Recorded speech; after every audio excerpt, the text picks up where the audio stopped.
Ahí estamos. Entonces, yo les mencionaba que los primeros 4 capítulos en este libro de texto prefiero verlos con el manual de mampostería. Hablemos de, por ejemplo, los materiales, que es todo el capítulo 2. Capítulo uno en realidad es hasta cierto punto un poquito pérdida de tiempo y tener que volverlos a revisar, ¿verdad? Pero el capítulo 2 y el capítulo 3 en realidad es básicamente lo que veíamos en el manual de Ajíes. Entonces es un poquito más conveniente revisarlo por ahí. Capítulo 4 en realidad es bastante relacionado con lo que es análisis estructural, o sea, el básico. Y nos vamos a enfocar en el capítulo 5 específicamente, que es el, digamos que para el cual voy a utilizar este libro de texto. ¿Sí? Entonces nos vamos directamente a la página número 49.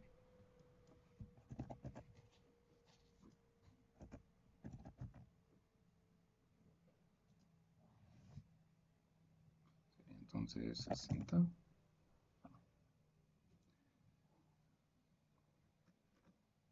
O bueno, tal vez siempre vale la pena pues, pasar.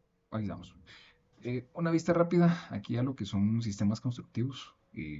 Básicamente hace referencia a cómo es de que va eh, trabajando el sistema estructural, ¿sí?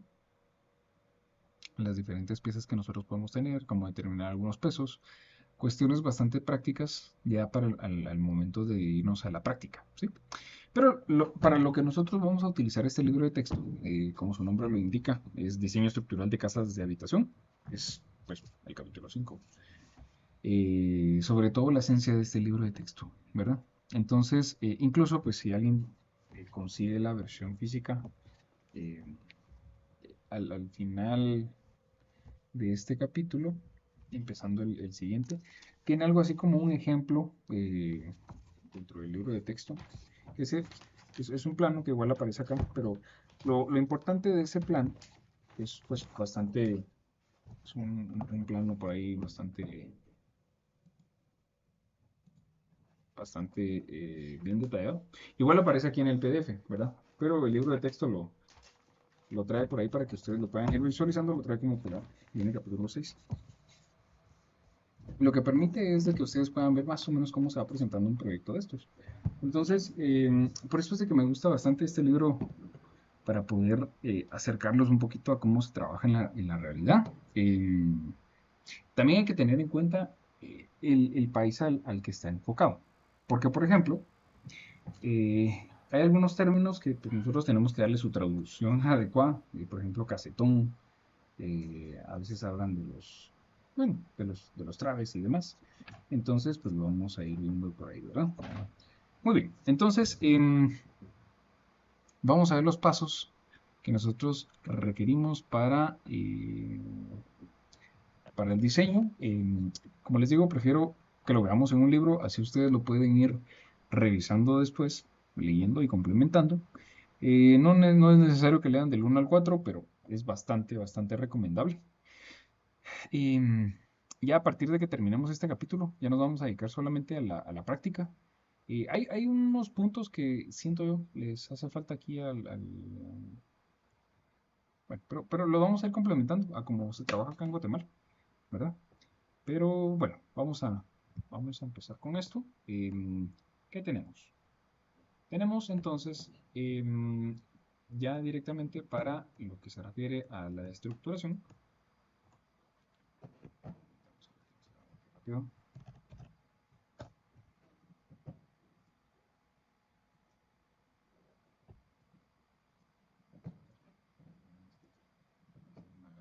Ahí estamos. Muy bien. Bueno, aquí tienen una pequeña serie de 5 pasos que los veo bastante acertados. Claramente, sea el proyecto que sea, nosotros siempre debemos de partir del plano o diseño arquitectónico, los ambientes, la distribución, las medidas, etcétera, etcétera, para que de alguna manera sepamos hacia dónde es que vamos enfocados. En mampostería se acostumbra a que la rigidez es la que aporta todos los muros y nosotros podemos llegar a encontrar también excentricidades dependiendo de la ubicación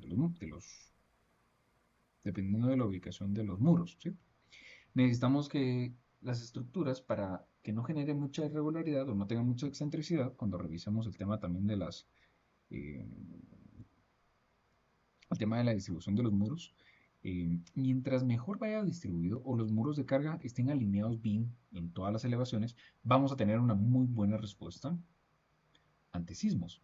Entonces, a eso es a lo que quiero llegar. Digamos que prepararlos para que cuando, pues, espero yo en laboratorio hagan modelos ya un poquito más grandes, puedan ver esos resultados en base a la ubicación de sus muros, ¿sí?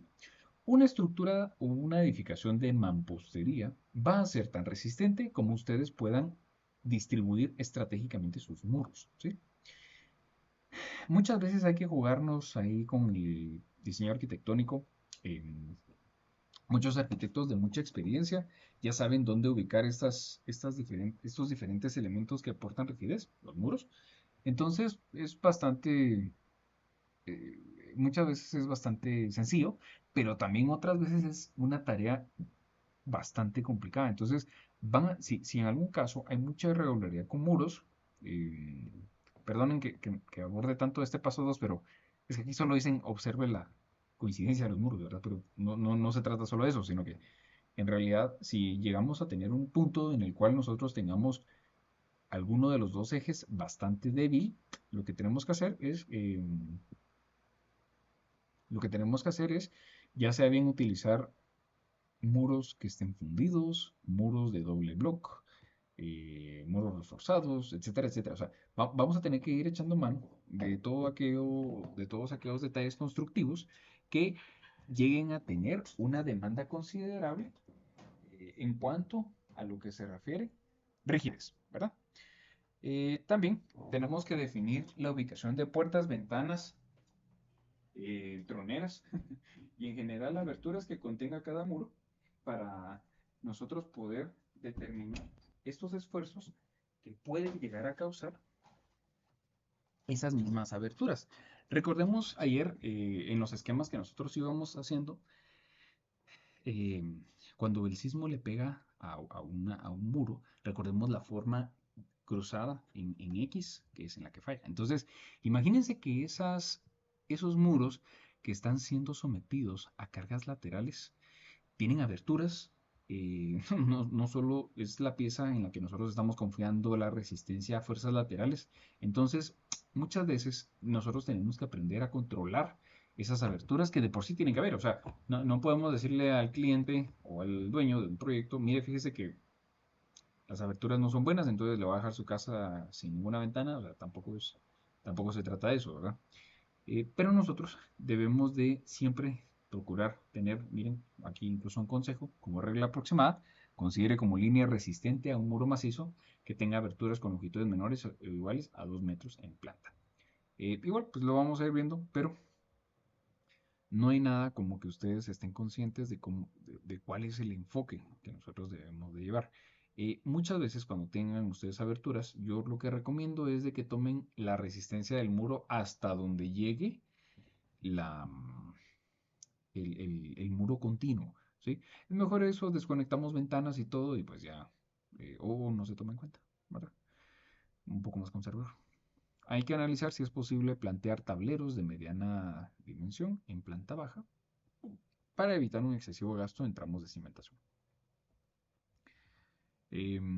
Tableros pueden cubrir locales pequeños, medios, baños, alacenas, disponiendo de muros divisorios entre ellos, las losas de cimentación, los tableros.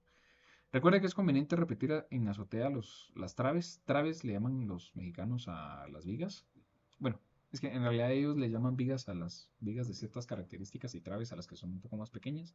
Digamos que la traducción acá serían como soleras, que se plantean en entrepiso con carga de muro para aligerar la carga sobre estas. Ah, no, entonces aquí la interpretación sí es con vigas, perdón, no sé. Sí, aquí las traves sí son vigas, ¿verdad? Eh, por eso les digo que no tomo mucho el- este texto porque sí va cambiando considerablemente ahí en cuanto al léxico, ¿verdad? Pero bueno, nada del otro mundo, vámonos directo a lo que nos interesa. que son básicamente cómo ocurren la transmisión de cargas. Fíjense ustedes que acá, miren ustedes, ocurre justamente eso del trabe en piso, quiere decir la viga. Aquí efectivamente está ocurriendo una viga tipo T. Precisamente porque acá tenemos un muro divisorio, quiere decir esto que es un muro eh, tabique, o sea que no cumple una función de carga, es solamente relleno. Recuérdense que pueden utilizar el block más liviano para esto. Precisamente ¿cuál es el objetivo de recomendar blocks livianos para esto? O que los tabiques sean de 9 centímetros o pues, de 15 en su defecto, pero de un block de baja densidad, pues que efectivamente no genere mucha carga. Solo estamos buscando dividir un pequeño ambiente, generar un pasillo, cubrir un corredor, cerrar una habitación, etcétera, etcétera. Entonces, muchas veces lo que hay que hacer es proponer algún muro que no pese. Porque si no, a quien estamos sacrificando, digámoslo de esa manera, es a las vigas. Bueno, en el esquema a los traves. Y obviamente, pues vamos a tener una viga en el entrepiso y uno en la losa final, o la azotea, digamos, el techo, ¿verdad? Miren acá, de igual manera, si por ejemplo, yo no sé si se han fijado, pero a veces las viviendas de dos niveles, en los sanitarios del segundo nivel, siempre tienden a tener un desnivel. No sé si vieron en algún curso de métodos constructivos o construcción o similar, pero, o si tuvieron la oportunidad de hacer alguna visita, generalmente en viviendas de dos niveles se tiende a acostumbrar a generar una pequeña gradita previo a subir previo a entrar al baño, al sanitario del segundo nivel. Si es así en su casa, pues solo hagan un recorrido mental, ¿no? Y ahí se van a dar cuenta que efectivamente los sanitarios del segundo nivel tienden a tener una pequeña gradita. ¿Esa gradita por qué es? Precisamente porque hay que generar un relleno. Recordemos que la losa es un elemento diafragma tipo diafragma, perdón, es un elemento estructural tipo diafragma que no debería de permitir aberturas.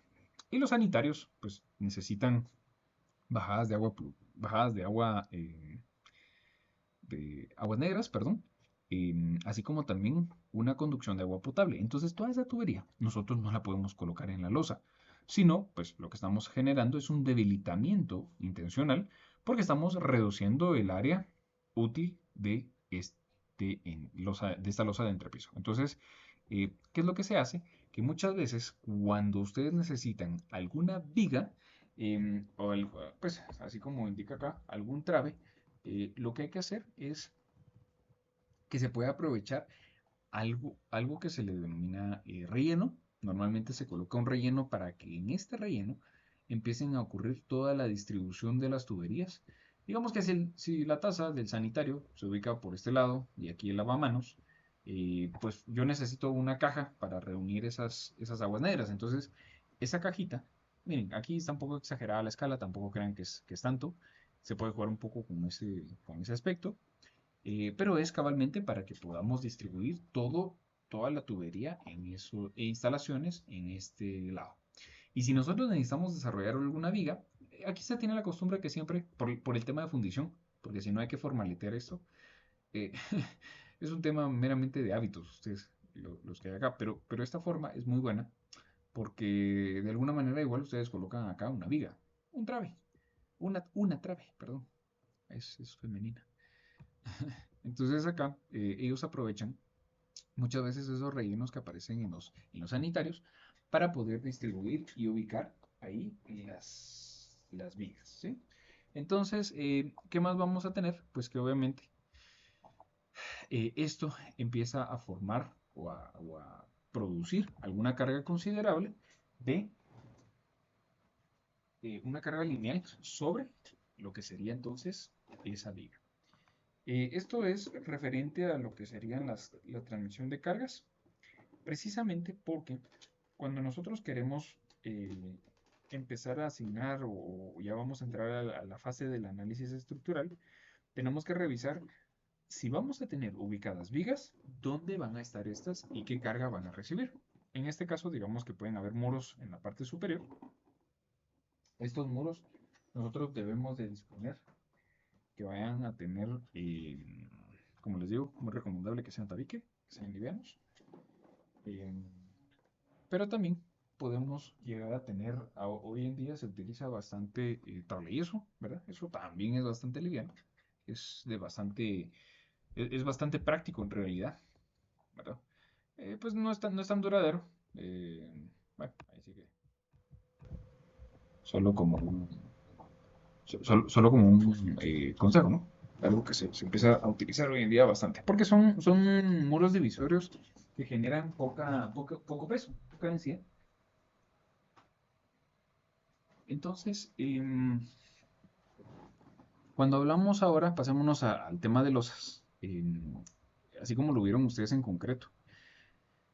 ¿Qué área es la que va a tributar la losa hacia los muros? Porque normalmente, perdón, losas así como estas, se encuentran rodeadas en todo su perímetro, hablemos del nivel inferior, sobre muros. Y probablemente algún muro va a tener algún acceso de, o, pues alguna abertura por una puerta, pero básicamente, si nosotros tenemos el ejemplo de que vamos a tener un muro, una losa, perdón, que va a cargar en dos sentidos, pues la forma o el ángulo en el cual estaría distribuyendo sus cargas es cabalmente como se muestra en el esquema, generando sus áreas tributarias para que de alguna manera, pues cada uno de estos polígonos eh, pueda cargar al muro como tal, ¿verdad? Entonces, cargas gravitacionales que vamos a distribuir en áreas tributarias caen directamente sobre estas losas, ya distribuimos en base al área de eh, este trapecio, perdón, de este trapecio, ya al muro y pues ya generamos nuestra integración y demás. Y así es como poco a poco vamos cargando nuestros muros, ¿verdad? Muy bien.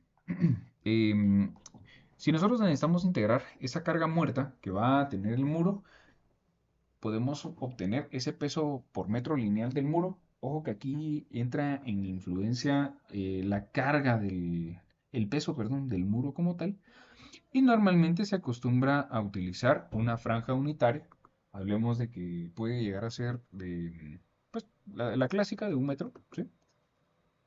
Básicamente generamos nosotros un peso determinado para que sea un poquito más sencillo el hecho de tener que, o la forma en la que podamos encontrar nuestra carga, ¿verdad?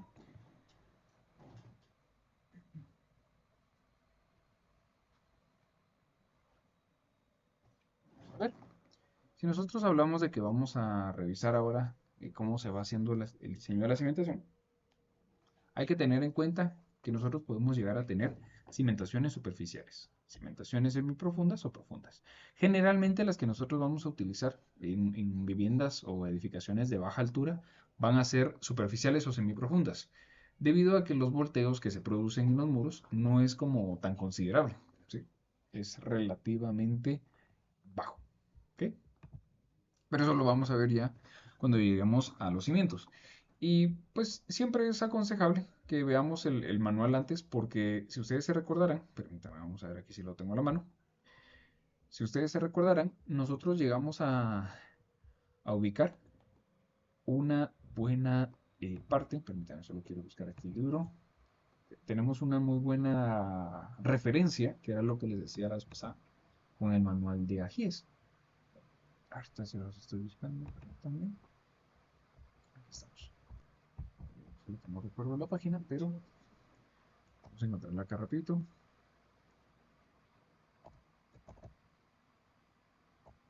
Aquí habíamos avanzado. Así que están bien.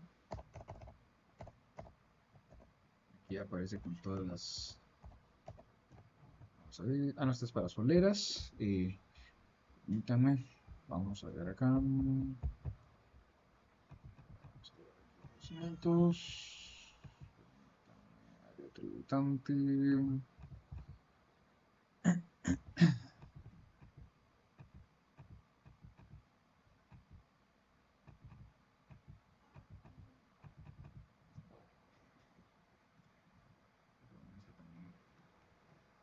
Cada página que. Bueno, entonces, sí, mientras yo los busco aquí, mejor sigo explicando de este lado.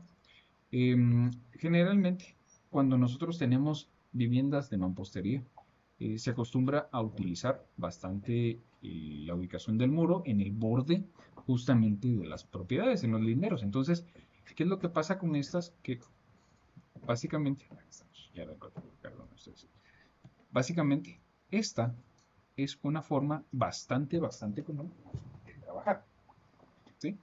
Entonces, uy, permítanme, el cimiento excéntrico es algo que es muy frecuente,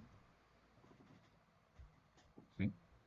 Claramente hay que revisar cómo está sucediendo acá la excentricidad y el ideal, el idóneo que nosotros siempre buscamos es aquel que va a ser el concéntrico como tal, ¿verdad? Mientras menos excentricidad tengamos, también nos logramos ahorrar una buena parte en cimentación.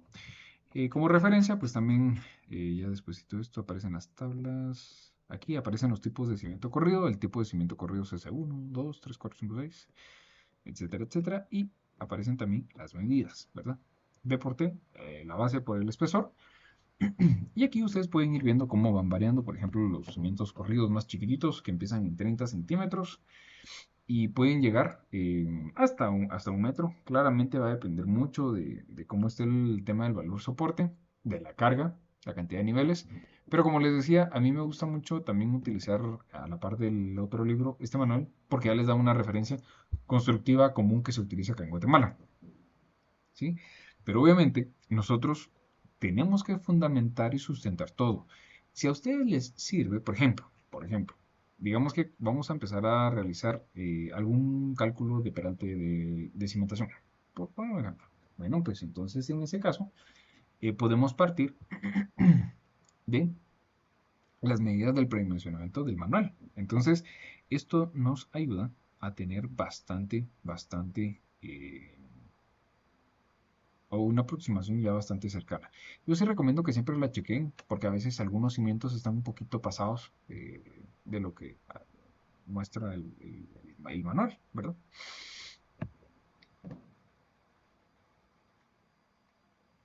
Vean ustedes acá, tenemos nosotros que hay que calcular, por ejemplo, este ejemplo que está aquí rapidito, calcular una zapata bajo muro, esta se va a utilizar para resistir una carga sobre cimiento, aquí dice sobre cimiento, W sobre cimiento, es decir, de 8.500 kilogramos sobre metro. Y el ancho de la cadena de distribución es de 20 centímetros, o sea, del block, ¿verdad? Entonces consideramos 250 kilogramos centímetro cuadrado y un FY de 4.200. Si se dan cuenta, ellos se van directo a un block de muchísima más resistencia y directo a 0 grados 60, ¿verdad? Es bastante pues, considerable los cambios respecto a los nuestros. Y el esfuerzo de contacto del terreno, tenemos, ¿qué? 9 toneladas. ¿Sí? Entonces, la forma de aplicación de la ecuación es de que se amplifica, ¿sí? Por 1.1. Vean ustedes acá, la carga sobre el terreno se amplifica por 1.1. Teniendo la carga distribuida, ¿sí? Esta ya es una carga mayor A, no es la de servicio. Claramente hay que ver, ya como ustedes bien saben, de dónde proviene cada carga. Por lo menos a nivel de predimensionamiento, aquí les da algunas dimensiones, ¿verdad? En base a las cargas de servicio. Pero para el cálculo de acero de refuerzo y demás, ahí sí tenemos que utilizar, perdón, las mayoradas. ¿Sí? Entonces, vean ustedes acá la diferencia ¿cómo se llama? Con la propuesta, ¿no? Ellos hablan, por ejemplo, de un peralte de, bueno, espesor completo de 20, pero solamente le van a quitar 3 centímetros de recubrimiento, dejando un peralte de 17. Digamos que para nosotros eso suena muy bajo, por costumbre. ¿Mm? Y vamos a tener una longitud equivalente a 0.65, ¿sí? Recordemos que pues, el momento máximo sería, como es una carga uniformemente distribuida, el momento máximo pues, va a tener un comportamiento como el que aparece acá. O sea, la cortante la vamos a concentrar al centro. Y pues W por L cuadrado sobre 2. Vean ustedes que es la carga de 8.727 ¿De dónde se obtiene esta? Pues aquí, ahí estamos. Debemos de proponer un ancho que vaya a distribuir esa carga. En este caso, digamos que ellos proponen en base a este predimensionamiento. Esto lo que hacen es de que toman y amplifican la carga por 1.4 dividido el valor soporte, ¿sí? Y es como para despejar, pues, o hacerlo a la inversa, ¿sí? O sea, tienen ellos la carga aplicada, la amplifican, digamos que recuérdense que los 9350 ya era la carga multiplicada por 1.1, la multiplican por 1.4, ¿sí? Digamos que es solo carga muerta, a lo mejor por eso va por 1.4, dividen sobre el valor soporte y esto da una franja, ¿sí? Esto da una franja que debería de ser la que pues, más o menos le vaya pegando. Y bueno, pues a partir de ahí se despeja para un ancho, pero a esto es a lo que voy. Normalmente nosotros tendemos a profundizar más nuestros cimientos porque cuando hablamos de cimientos corridos de 1,50 m de ancho, para nuestros tipos de obras esto es bastante grande, ¿no? O sea, recuérdense ustedes que cuando hablábamos acá de los cimientos más grandes teníamos 1 metro. Eh, mm, Incluso 9 toneladas metro cuadrado en realidad es un mal suelo. Como recomendación, vale mucho la pena primero revisar si el suelo se puede sustituir o mejorar y ya después hacerlo a la inversa. O sea, ¿quién quita y ustedes pueden llegar a encontrar una carga?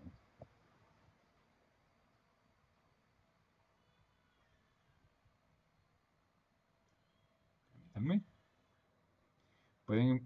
pueden determinar ustedes una carga eh, admisible del suelo, o sea, valor soporte, mejor, ¿sí?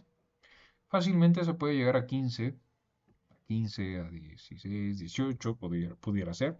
Y esos 18 lo que van a hacer es de que si volvemos a meterlos aquí en la ecuación, rapidito, nos va a generar media dimensión, medio espesor. Pero es por ello que nosotros preferimos profundizar un poquito más, no ser tan superficiales, pero es un muy buen ejemplo, un ejemplo muy gráfico, eh, pues que puede valer la pena, ¿verdad? Para que lo puedan ver. Pero sí, nuestros anchos, normalmente perdón, estos anchos que yo les decía, son los que aparecen acá, ¿verdad? Esta base. Con concreto 3000 y acero de refuerzo grado 40, ¿verdad? Es bastante la diferencia. Si llegan ustedes a tener suelos bastante malos, puede ser muy recomendable utilizar losas de cimentación, ¿verdad? En lugares en los que la baja capacidad del terreno conduzca a superficies de cimentación exageradas, imagínense, o sea, mayores que el 50% del área en planta de la construcción, eso en realidad ya es algo que va a producir una cimentación más cara incluso que el mismo levantado. Entonces, hay que prestar bastante atención. Es como ¿cómo se llama esto? Bueno, es parte de las estrategias que hay que aprender a utilizar para controlar correctamente nuestros costos, ¿sí? Bueno, algunos valores de referencia, yo se los dejo acá para que ustedes los puedan leer. Este también, ya está en WhatsApp, ahí lo pueden ver. Pero lo importante es, permítanme, aquí hablan todavía de losa. Aquí está. Ahora sí, vamos a ver el diseño y revisión de muros, ¿sí? Ellos utilizan muy parecida la ecuación que veíamos anteriormente, y por ello es de que la vamos a tomar, ¿sí? Los muros de mampostería son elementos estructurales que se emplean de manera frecuente en la construcción. Esto es bastante obvio. Pero miren pues, dentro de lo más importante es de que nosotros podamos identificar qué función van a cumplir esos muros. Es decir, muros tipo diafragma. Aquellos que están rodeados en su perímetro por vigas y columnas, ¿sí? Proporcionándole a los marcos una mayor rigidez contra acción de cargas horizontales, ¿sí? Estos son los que deben de estar sí o sí bastante y muy bien confinados. Muy bien. Entonces, estos muros, los que son los más empleados en el medio bueno, en el medio de ellos, para vivienda unifamiliar, aunque también se utiliza, se encuentran rodeados por elementos llamados castillos y dalas. Para nosotros son soleras y mochetas.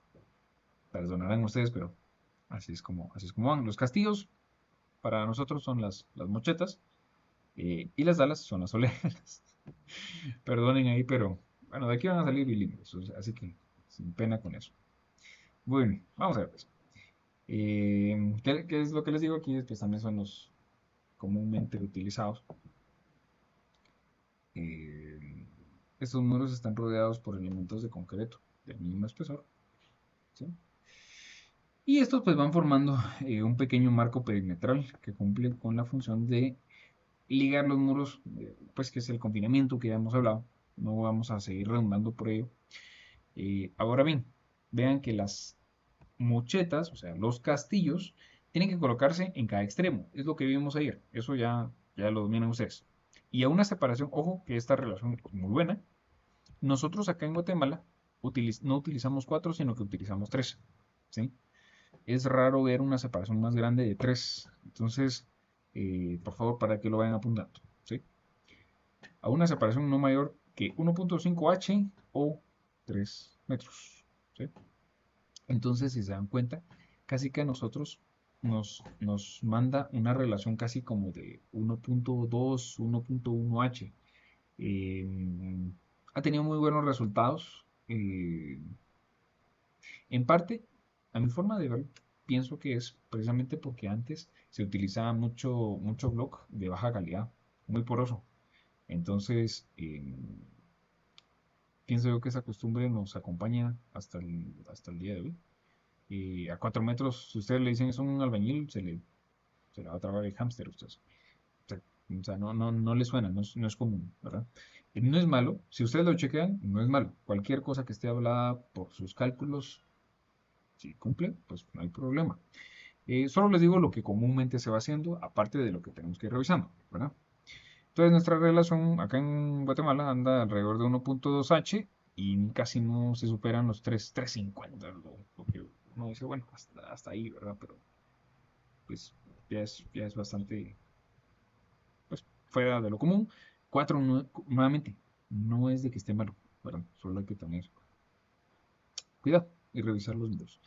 Eh, lo que son las wow, cadenas. Deberá colocarse una cadena en todo extremo superior e inferior. Básicamente son las soleras, pero coronas, ¿verdad? O soleras de humedad. ¿Qué más? ¿Qué más? ¿Qué más? Parapetos cuya altura sea superior a 50, eso es bastante obvio.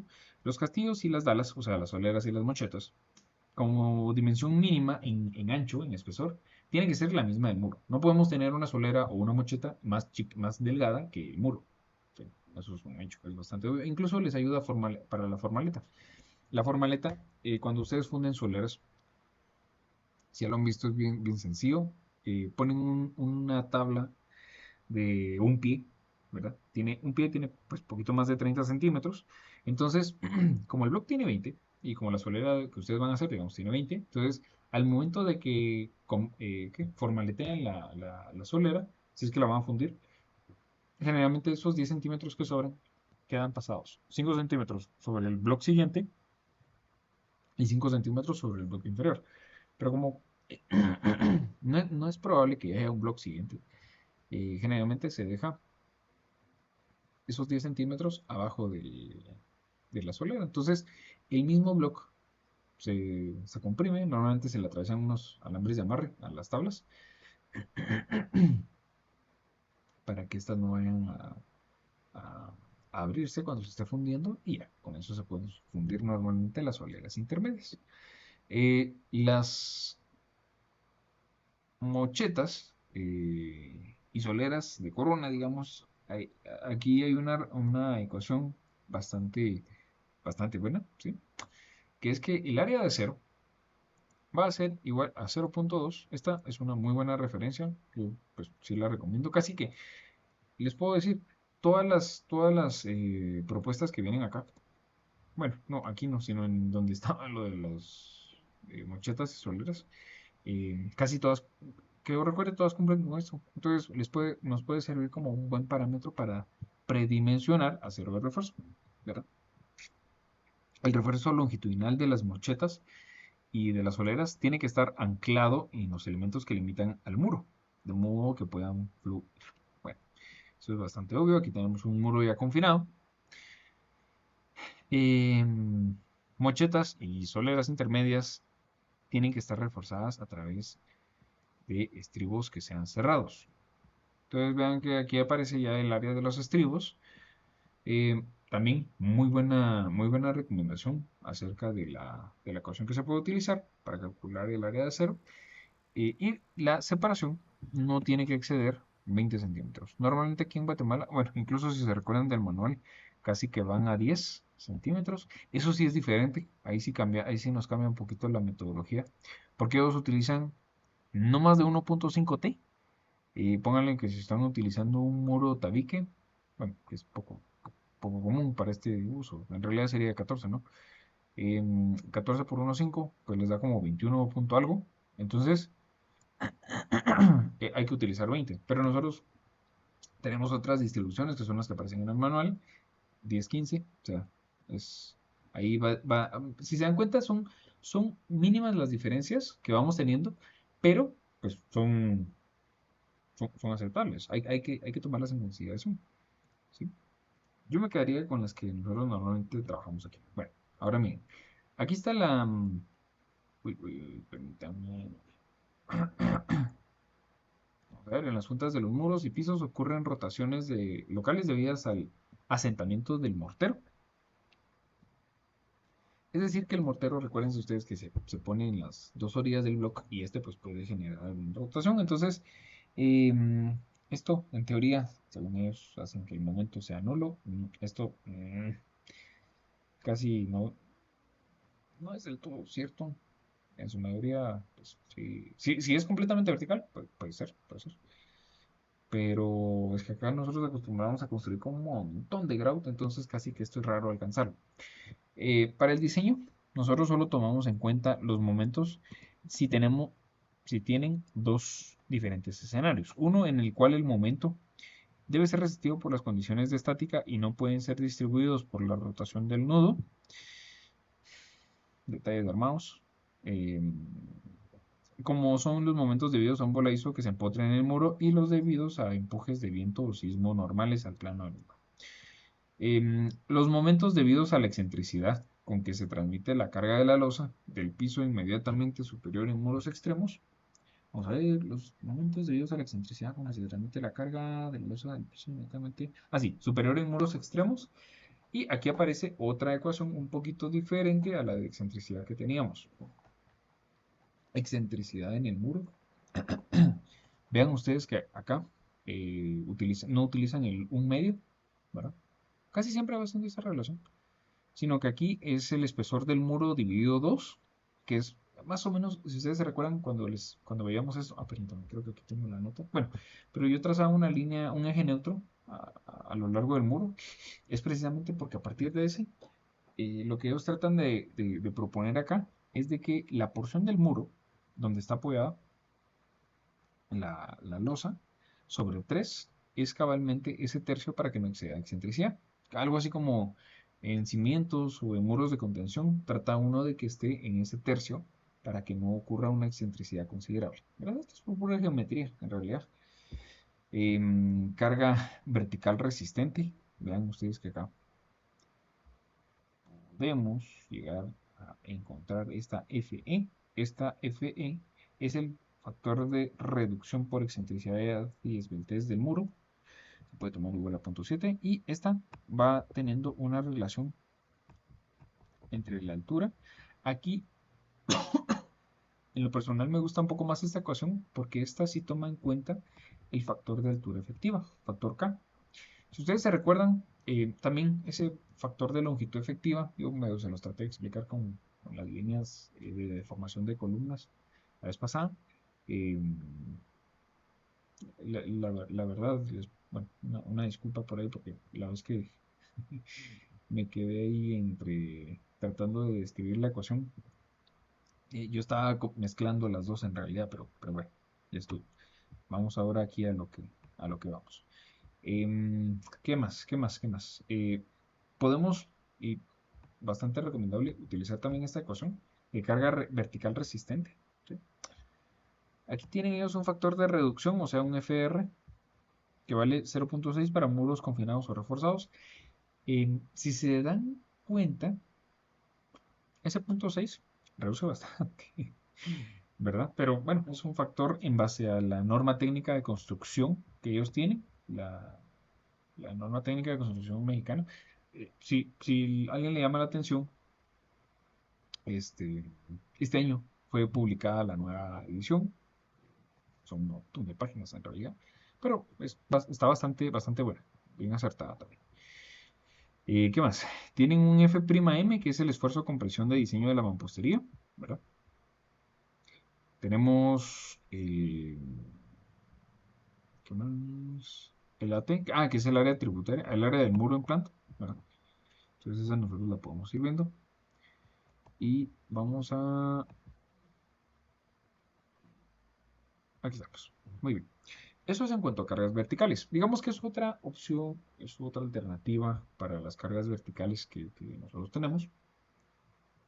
Muros sujetos a cargas horizontales. Aquí nosotros ya empezamos a utilizar, digamos que en esto sí no podemos coincidir con ellos porque nosotros tenemos nuestra propia forma de calcular los sismos, pero el concepto aquí es bastante bueno, muy acertado, que el cortante resistente pues tiene que ser mayor o igual al cortante último, por supuesto, eso es un hecho. Eh, pero ¿qué es lo que nosotros tenemos que tomar de acá? Pues que obviamente eh, nuestro peso total de la estructura por un coeficiente sísmico nos va a generar un cortante basal que distribuimos en base a niveles, aplicado a diafragmas, ¿verdad? Esto también nosotros lo vamos a revisar, ya ahorita que estamos terminando, digamos, la teoría, lo vamos a ir viendo con un ejemplo, lo vamos a empezar desde cero, vamos a llegar hasta la cimentación. Solo quería que tuvieran este otro libro de texto como acompañamiento para que cuando ya obtengamos resultados de un ejemplo que vamos a ir resolviendo, podamos comparar contra lo que nos pide AGIES, ¿verdad? Miren que acá nosotros no podemos tomar estos coeficientes porque, digamos, nuestras zonas varían un poquito. No son exactamente como estas. Los coeficientes sísmicos, C sub S, aquí, bueno, ya a nivel de resultados se parecen un poco a los nuestros, pero obviamente hay un gran margen de variación. Em, ¿Qué más? Aquí está esta ecuación. Esta sí pienso yo, esta sí la vamos a tomar de acá. De hecho, creo que vamos a tomar las dos ecuaciones, porque la ventaja es de que acá ellos sí nos dan un parámetro de comparación y nos dan un valor de cortante resistente. Entonces, ¿qué es lo que vamos a hacer nosotros? Es de que vamos a aplicarle en los muros la fuerza que corresponda según la distribución, pero para eso también tengo que llegar a ver rigideces. Y vamos a aplicar fuerzas laterales en los muros. Calculamos con el valor resistente del muro o el cortante resistente a través de esta ecuación y con eso pues estamos también chequeando que los muros resistan corte, ¿verdad? Para que no vaya a suceder esa aparición de la X de falla, ¿verdad? Que básicamente es justamente esta falla típica que aparece acá, ¿verdad? Que es la que nosotros ya hemos visto, ¿sí? Muros de contención nos los vamos a saltar, ¿sí? Y acá vamos a ver direcciones sobre muros de contención, perdonen, voy a irme saltando aquí lo que son muros. Muros no necesitamos.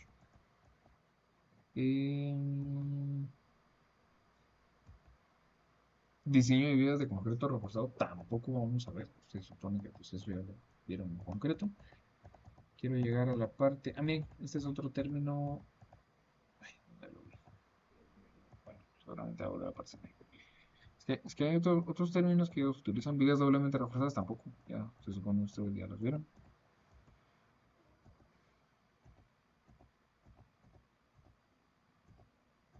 Las deflexiones, Ajíes nos manda las propias en base a carga solo muerta y en base a carga muerta más viva. sin mayorar, solamente de servicio.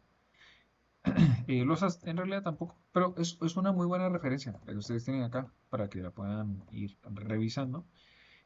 Por ejemplo, así como esto, miren, nervadura, casetón, etcétera, etcétera. ¿Sí? Entonces, si se dan cuenta,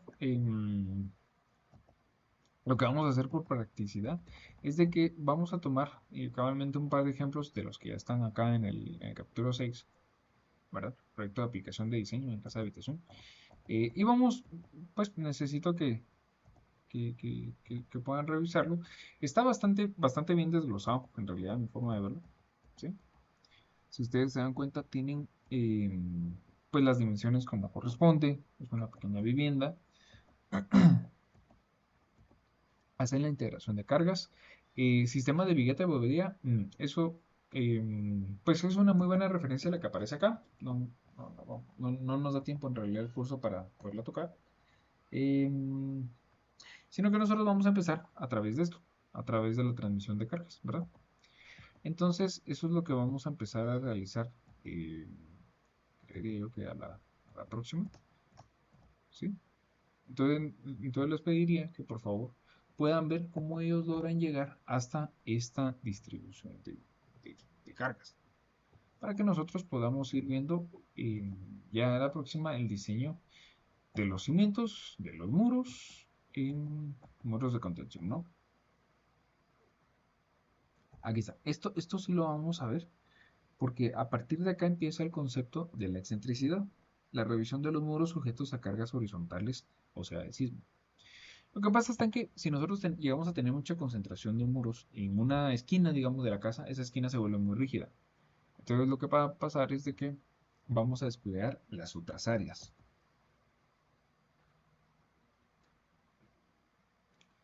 Entonces acá,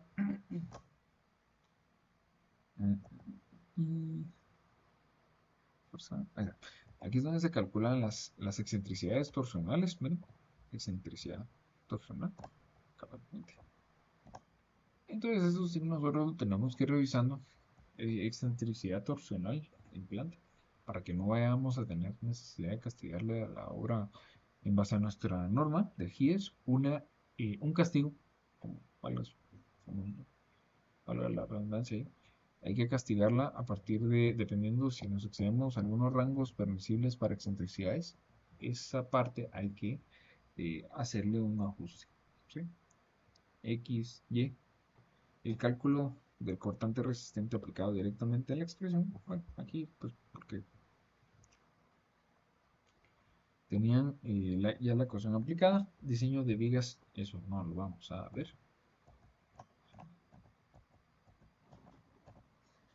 Y como les digo, pues aquí va teniendo pues bastante propuesta. Preguntamos el ritmo de los sortea.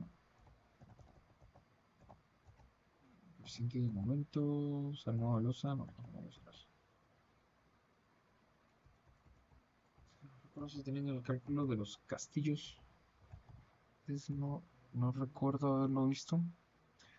Eh, pero lo que les iba a decir es de que se diseña como una columna, pero a lo mejor no me lo paso por andar.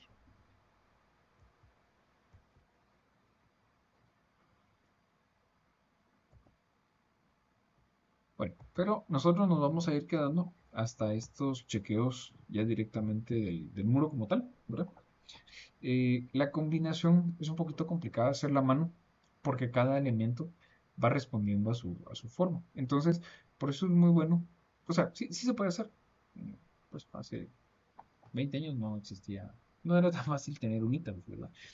Este, entonces vamos a ir haciendo algunos chequeos eh, directamente para muros, ¿verdad? Entonces vamos a irnos guiando con las 3, 4 ecuaciones que vimos en este capítulo número 5. Entonces, ¿cuál es el afán de pues, irles explicando poco a poco? Pues como vamos corriendo en esta escuela de vacaciones. Sí necesito que revisen el capítulo 4 para la próxima clase, por favor. Vamos a